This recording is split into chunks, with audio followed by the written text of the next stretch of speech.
Thank you, Jonathan. Quite a lot, actually. It is always great to be back at the Nixon Library, especially on the eve of the 101st anniversary of former President Nixon's birth, especially to celebrate with friends of the library who come often. As many of you know, in late 1988, the phone rang. I was working for President Reagan and his administration, and on the other end was former President Nixon asking me to come back to Yorba Linda to oversee the construction of this library for a couple of years. And so I was very, very pleased to do so. It is a shining jewel, and anyone who is watching on C-SPAN across the United States who has never been to the Nixon Library, you ought to come here. It's an extraordinary celebration of the American presidency, but also of an extraordinary life that began in this very small house that Frank Nixon built from a kit and continued through a life measured in decades of achievement, not hours of achievement, but a truly significant life. I also am happy always to hear that Julie and David are up to things. David gave me my first job, for which I am intensely grateful. I graduated from Harvard in 1978 and had no job and no plans and nothing to do.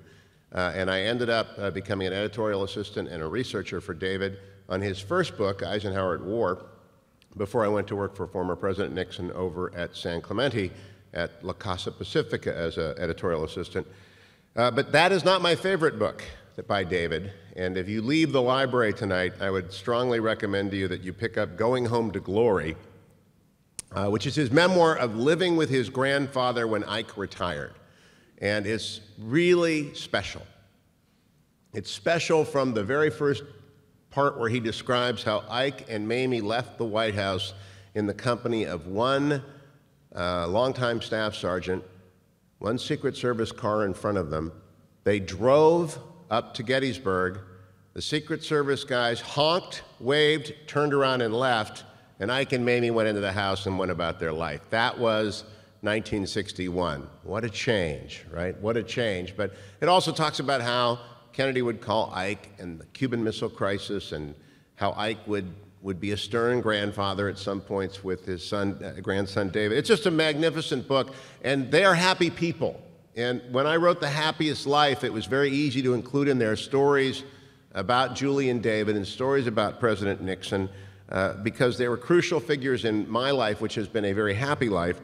And this room has been especially a happy room for me. My daughter was married in this room. So I've actually danced in this room. And so it's a very happy room for me to be at the East Room.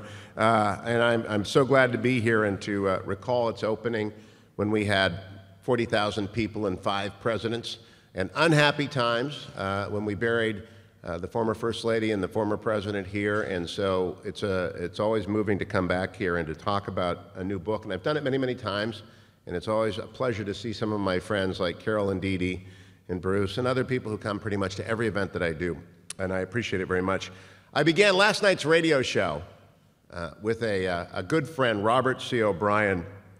He's the managing partner of the Los Angeles office of the national law firm Aaron Fox, and he's formerly a delegate to the UN, and he's formerly a State Department official in Afghanistan, running their Department of Justice, or their justice program there. And he was on to talk with me about, not the law, though he's an extraordinarily gifted litigator, but to talk with me about Robert Gates's memoir, because it spoke to the era in which Robert O'Brien was part of the team of the national security apparatus of the W administration. I wished I had had my wits about me, because O'Brien he's two things as well as a great litigator. He's a trademark lawyer, and he's a fashion lawyer. And if I had had my wits about me, I would have asked, do you think I can trademark happiness? That would be a good thing. And if I could get a happiness brand, they represent all the big fashion brands and all. If I could just have the happiness brand, I would like that. The only problem with it is, as I went about writing The Happiest Life, I discovered very quickly there are thousands of books about happiness. Thousands of books about happiness. Pretty much everyone has written about it, from Aristotle to Dennis Prager. And my book deals a lot and steals a lot from all of those who have written about it before, but in particular from Aristotle, from Dennis, and from Arthur Brooks. Arthur Brooks is the president of the American Enterprise Institute, and Arthur wrote a book on the road to freedom a couple of years ago, and he gave a lecture on happiness that greatly influenced me. I attended it with one of my two wonderful sons, and he turned to me, a 21-year-old to me, and said, "That's the best thing I've ever heard." And I told Arthur that, and he lit up. It was a lecture on happiness and about what you will end up evaluating your life by. And that actually inspired me to start writing this, and I started with Dennis Prager's book, Happiness is a Serious Problem. Dennis wrote that book 15 years ago. It's still in print. So my goal is to get Prager and Brooks and myself out on a happiness tour and to see if we can't bring a little joy as opposed to political grimness. I also was moved to write this book, which is not a political book. I've written 15 books, a dozen of which have been on politics, 2 of which have been about my Christian faith, and now 1 about happiness. And I may rest a while, but I was inspired by the fact that 2012 was a grim result for me, perhaps for many of you. I was deeply invested emotionally and professionally in the success of the Romney campaign. I thought it was important for the country, and it was a blow that he didn't win. I think it would have been better for the country had he won. And as a result, I didn't want to write about politics last year, and I try and write a book pretty much every other year at least, and it was due to write one. And so I thought about what would I do?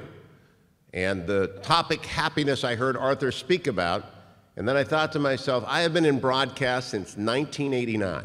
I started for KFI on the radio in 1989 on 640. We have someone nodding. You're too young to have remembered me when I was broadcasting. I'm 57, so I got in broadcast at 33.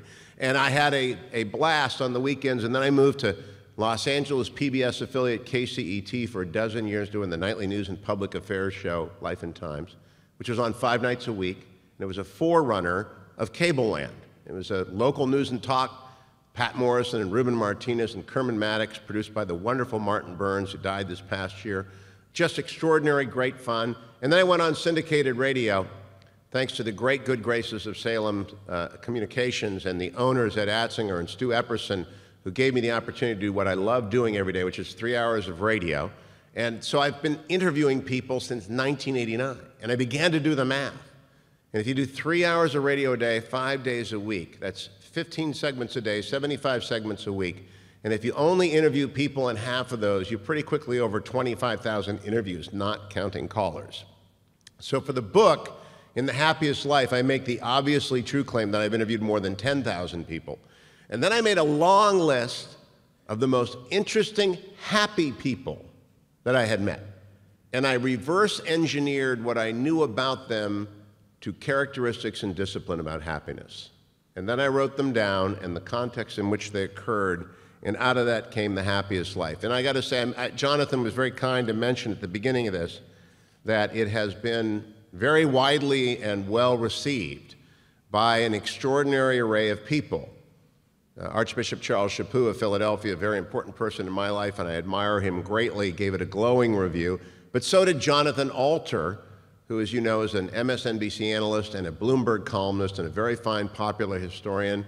But we don't agree on much. In fact, we agree on nothing. John's always wrong. But he's a terrific guest on the radio, and he wrote of the book on the back, "In these polarized times, it's a blessing to find someone like Hugh Hewitt who reaches across the chasm of ugliness with wisdom and good cheer."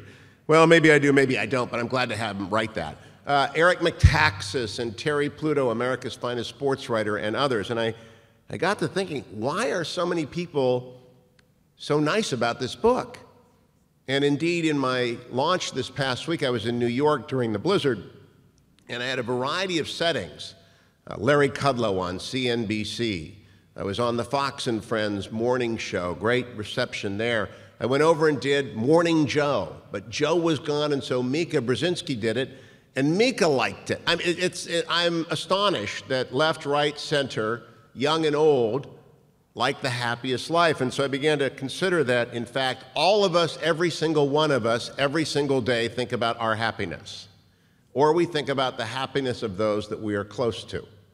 And that anything that promises to and then delivers some keys to happiness, whether it's poorly written or well written, will in fact find an audience because we're all constantly thinking about it.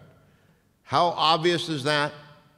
We're talking today, I don't know when C-SPAN will show this, but we're talking today as the